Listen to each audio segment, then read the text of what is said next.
قراره که از طریق این وبسایت به صورت کاملا رایگان لایت کوین برداشت کنیم. بچه‌ها مشابه این وبسایت رو من قبلا معرفی کردم که در واقع از طریقش میتونستیم ترون به دست بیاریم و همچنین اسمارت چین و از اون دوتا وبسایت هم دقیقاً اثبات برداشتی ها رو گذاشتم. خب قبل از اینکه ثبت نام کنیم خودش هم اتفاقا یه قسمت پرداختی ها داره که اینجا داره به صورت لحظه‌ای نشون میده. حالا بینشون کاربرای ایرانی هم هستن که برداشت این برداشتی های امروز هستش و همونطور که میبینید از این قسمت بالا $1.5 تقریبا نزدیک $15 72 سنت و $6 اینا برداشت کردن. مینیمم برداشتش هم دقیقا همین بچه 73 سنته. برای ثبت نام ابتدا من روی ساین اپ کلیک میکنم و توی صفحه باز شده قسمت اول یه یوزرنیم برای خودم میذارم، ایمیل، پسورد، تکرار پسورد و این کپچا رو حل میکنم و روی این قسمت کلیک میکنم. بعد از اینکه ثبت نام کردید شما در واقع وارد محیط این برنامه میشید که یه سری بازی هایی داره که بهترین قسمتش برای ماها که میخوایم رایگان استفاده کنیم همین قسمت اسپین هستش.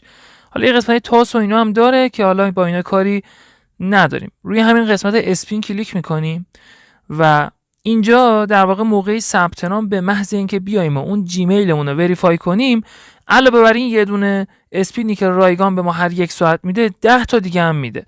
بنابراین پس ما باید توی قدم اول بریم اون جیمیلمون رو وریفای کنیم. پس به همین دلیل من روی این زنگوله کلیک میکنم و توی این قسمت روی وریفای کلیک کنید و حالا باید روی این قسمت بزنید تا لینک وریفای رو به این جیمیلتون ارسال کنه.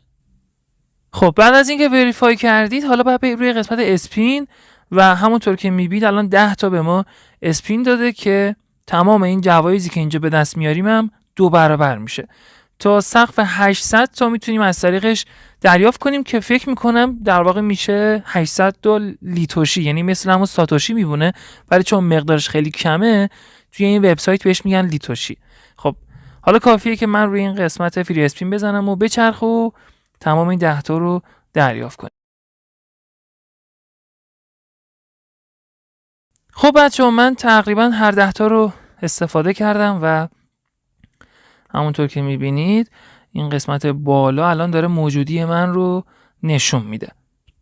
اما علاوه بر این هر 1 ساعت اگه به این قسمت سر بزنم به من یه اسپین رایگان میده و من میتونم که پاداش دریافت کنم و هر وقت که به برداشت رسیدم کافیه که روی این عکس کیف پول کلیک کنید و سپس روی ویدرا بزنید و اینجا باید آدرس لایت کوین خودتون رو بدید که ترجیحاً برای کیف پول تراست ولتتون باشه و اینجا هم مقداری که میخواید برداشت کنید و در نهایت روی ویدرا بزنید و برداشت میشه.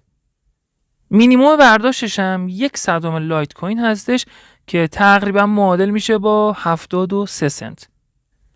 و همونطور که قسمت اول ویدیو بهتون نشون دادم خیلی از کاربران به صورت همین رایگان دارن 72 سنت یا 72 سنت یا 73 سنت دارن برداشت میکنن. ببین اینا همه رایگان دارن از طریقش برداشت میکنن و احتیاج به هیچ سرمایه‌ای هم نداره. یا مثلا این دوستمون میگه که برداشت کردن. اینم اثبات برداشت یکی از دوستانمون هستش که ببینید چندین بار تقریبا 6 بار برداشت کردن و آخرین برداشتی هم که زدن تقریبا معادل با $5 هستش که همین امروز هم برداشت کردن.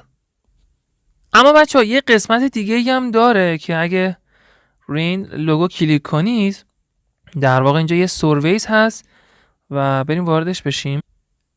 اینجا در واقع به درد کسایی میخوره که مسلط به زبان انگلیسی هستن. بچه‌ها میاد به طور مثال توی تایمی که مشخص کرده یه سری سوالاتی رو میپرسه که شما با جواب دادن به اونا میتونید که مثلا به این مقدار پاداش دریافت کنید. این پاداش هم به لایت کوین به شما میده و در نهایت میتونید که برداشتش بزنید. این پاداشای خوبی هم هستش. اما بچه‌ها قبل از برداشتتون باید تایید 2 مرحله‌ای رو فعال کنید. برای این کار وارد قسمت ستینگ میشید و نرم افزار گوگل اتنتیکیتور رو دانلود کنید. اسمش رو اینجا نوشته از طریق گوگل پلی و با این سیکرت کی یا با این در واقع QR کدی که اینجا گذاشته اسکنش کنید تا اضافه بشه برنامه. یه کدی به شما میده، اون کد این قسمت پیست میکنید، روی اینیبل میزنید و دیگه به راحتی میتونید که برداشت بزنید. لینک خودتونم از قسمت افیلیت میتونید که کپی کنید و به دوستانتون بدید. مرسی که تا اینجا کلیپ با من همراه بودید. امیدوارم که از دیدن این ویدیو هم لذت کافی رو برده باشید. خیلی مخلصیم. خدا نگهدار.